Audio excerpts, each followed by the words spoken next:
திரு எம்ஜிஆர் முதலமைச்சரா இருக்கும்போது கள்ளச்சாராய மரணம் நடந்தது. செல்வி ஜெயலலிதா முதலமைச்சரா இருக்கும்போது கள்ளச்சாராய மரணங்கள் நடந்தது. இவங்க காலத்திலே கள்ளச்சாராய மரணங்கள் நிகழ்ந்தப்ப அவங்க ராஜினாமா பண்ணாங்களா சார்? ஆளுநரை போய் பார்த்து கம்ப்ளைண்ட் பண்ணிருக்கீங்க கள்ளச்சாராய மரணம் சம்பந்தமா. என்ன ஆட்சியை கலைக்கிறதுக்காக கம்ப்ளைண்ட் பண்ணிருக்கீங்களா? விக்கிரவாண்டி இடைத்தேர்தலை நீங்க புறக்கணிச்சிருக்கீங்க, ரொம்ப பயப்படுறீங்களோ?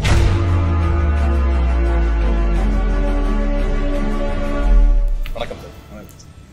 சார், ஆளுநரை போய் பார்த்து கம்ப்ளைண்ட் பண்ணிருக்கீங்க கள்ளச்சாராய மரணம் சம்பந்தமா. என்ன ஆட்சியை கலைக்கிறதுக்காக கம்ப்ளைண்ட் கொடுத்துருக்கீங்களா? இல்ல, ஆட்சியை கலைக்க வேண்டும் என்பது நோக்கம் இல்லை, அது தன்னாலே நடந்துடும். ஏன்னா இந்த ஆட்சியின் நிலைப்பாடு, இந்த ஆட்சியினுடைய போக்கு பார்த்தா இந்த ஆட்சி நீடிக்கிறதுக்கு வாய்ப்பு இல்லை. தமிழ்நாட்டில் சட்ட ஒழுங்கு கெட்டு குட்டிச்சோராயிட்டு முதலமைச்சர் ராஜினாமா பண்ணணும். முதலமைச்சர் ராஜினாமா பண்ணணும். இந்த ஆட்சியை நாங்க யாராவது யாராவது முதலமைச்சர் ஆக்குங்க. இந்த கட்சியில சீனியராக திறமுறை இருக்காரு, ஏவாவது இருக்காரு, பொன்முடி இருக்காரு, யாராவது முதலமைச்சர் ஆக்குங்க. திரு ஸ்டாலின் முதலமைச்சரா இருக்க கூடாது மட்டும்தான் அவங்களுடைய குறிக்கோள். ஏன்னா முதலமைச்சர் தான் தார்மீக பொறுப்பு. ஒரு ஆட்சின்னு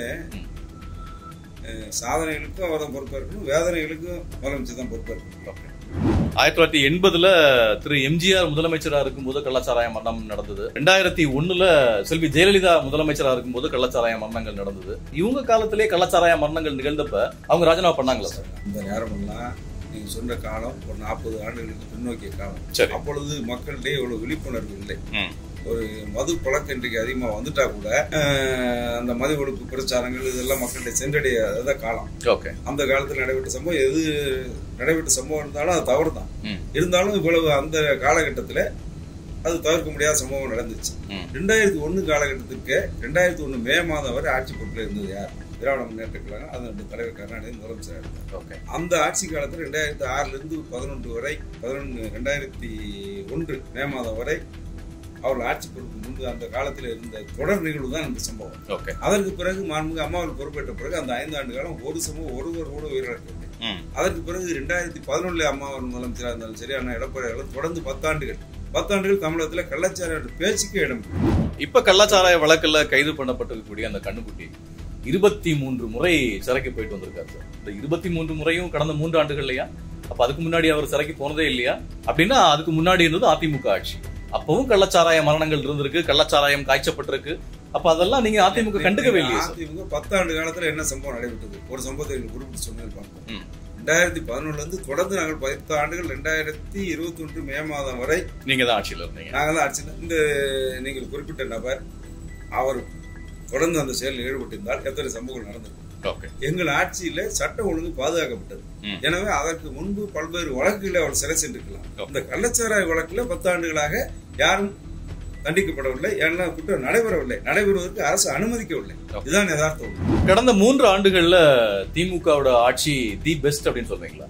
தி ஒஸ்ட் அப்படின்னா இப்பதான் நீங்க உங்க எதிர்கட்சி தலைவர் தலைமையில இவ்வளவு பெரிய போராட்டம் நடக்குது.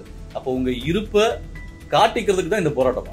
எங்கள் இருப்பை காட்டிக்கொள்ள வேண்டிய அவசியம் இல்லை. அனைத்து இந்திய அண்ணா திராவிட முன்னேற்றத்தில் மாபெரும் மக்கள் இயக்கம். நாங்கள் இப்போ ஆளுகின்ற பொறுப்பில் இருந்தாலும் சரி, எதிர்கட்சியாக இருந்தாலும் சரி, மக்கள் பணியாற்றுவதில் அனைத்து அண்ணா திராவிட முன்னேற்ற கழகத்துக்கு நிகர் வேற எந்த இயக்கமும் தமிழகத்தில் மட்டுமில்லை, இந்தியாவிலே கிடையாது. அனைத்து மாவட்டங்களிலும் ஆங்காங்கே உள்ள சூழ்நிலைகளுக்கு ஏற்ப அங்கே உள்ள பிரச்சனைகளை மையப்படுத்தி தொடர்ந்து அதிகமான ஆர்ப்பாட்டங்களை நடத்திய கட்சி அனைத்து அண்ணா திராவிட முன்னேற்ற கழகம். விக்கிரவாண்டி இடைத்தேர்தலை நீங்க புறக்கணிச்சிருக்கீங்க, ரொம்ப பயப்படுறீங்களோ? பயம் என்பது அதிமுக வரலாற்றிலே கிடையாது. இன்னும் சொல்ல போனா தேர்தல் பயம் என்பது துளி அளவும் கிடையாது. இல்லாத இயக்கம் அனைத்து அண்ணா திராவிட முன்னேற்ற கழகம். பல நூற்றுக்கணக்கான இடைத்தேர்தலை சந்தித்து அதில் 90% வெற்றிகளை பெற்ற இயக்கம் அனைத்து அண்ணா திராவிட முன்னேற்ற கழகம். இன்றைக்கு விக்கிரவாண்டியில திராவிட முன்னேற்ற கழகம் ஆளுகின்ற நேரத்தில் எந்த இடத்தில் வந்தாலும் அவர்கள் நியாயமாக தேர்தலை நடத்த மாட்டார்கள் என்பது திருமங்கலம் தேர்தலில் இருந்து கடந்த இந்த ஆட்சி காலத்தில் நடைபெற்ற ஈரோடு கிழக்கு தேர்தல் வரை நிரூபிக்கப்பட்ட உண்மை. என்ன நடைபெற்றது? அங்கே என்ன ஜனநாயக படுகொலை நடைபெற்றது? ஒரு வாக்காளர் சுயமாக வாக்களிக்க அனுமதிக்கப்படவில்லை. வாக்காளர்கள் சுயமாக ஒரு இல்லங்களில் கூட, அவர் வீடுகளில் கூட அவர் தங்கதுக்கு அனுமதிக்கப்படாமல் பட்டியாக அங்குள்ள மண்டபங்களை பிடித்து பட்டி அமைத்து கிட்டத்தட்ட 410 இடங்களில் அந்த தொகுதியில் உள்ள மக்கள் வாக்காளர்கள் அடைத்து வைக்கப்பட்டார்கள். அதை நாங்கள் கண்டித்து இனிமேல் போராட்டத்துக்கு களத்துக்கு நேரே வருவேன், அந்த பட்டியலில் நேரடியாக சென்று இந்த பட்டியை உடைத்து மக்களை வெளியேற்று என்று சொன்ன பிறகு அதில் ஒரு மாற்றம் செய்து சில வாகனங்களை ஏற்பாடு செய்து பேருந்து வேன் போன்ற வாகனங்கள் மூலமாக அந்த வாக்காளர்கள் சுற்றுலா என்ற பெயர்ல வெளி இடங்களுக்கு அனுமதி இதுதான் காரணமா?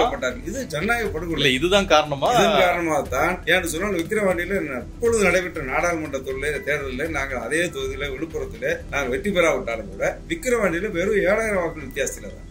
விக்கிரவாண்டியில எங்களுக்கும் 7 லட்சத்துக்கும் உள்ள வாக்கு வித்தியாசத்தை திமுக கூட்டணிக்கு வாக்கு வித்தியாசத்தை வெறும் 7000 வாக்குகள் தான் நாங்கள் குறைவாக பெற்றிருக்கின்றோம். ஆமா, நீங்க தேர்தலை புறக்கணிக்கிறது உங்க பாசனுடைய உத்தரவு அப்படின்னு சொல்றாரு முன்னாள் நிதியமைச்சர் ப. சிதம்பரம். முன்னாள் நிதியமைச்சருக்கு வயதின் எதிர்ப்பின் காரணமாக ஏதோ உணரல் என்றுதான் அந்த கருத்தை எடுக்க வேண்டும். ஏன்னு சொன்னால் பிஜேபியோடு ஒட்டுமில்ல உறவு. பிஜேபியில களத்தில் எதிர்த்த கட்சி இன்றைக்கு இந்த நாடாளுமன்ற தேர்தலில் அனைத்து அண்ணா திராவிட முன்னேற்ற கழகம். அவர்கள் கடைசி வரை கூட்டணிக்கு விரும்பி பல நிலைகளில் எடுத்தாலும் எங்களுடைய பொதுச் செயலாளர் எதிர்கட்சி தலைவர் நாங்கள் எடுத்த முடிவு உறுதியானது. பொதுக்குழுவில் எடுத்தோம். தலைமை கழக நிர்வாகிகளோடு கலந்து பேசி எடுக்கப்பட்ட முடிவு நிரந்தரமான முடிவு. பிஜேபியோடு ஒட்டுமில்லை உறவும் இல்லை. இந்த தேர்தலுக்குள்ள 26 கிடையாது என்று வெளிப்படையாக அவர் அறிவித்த பிறகு இந்த கருத்துக்கு இடம்.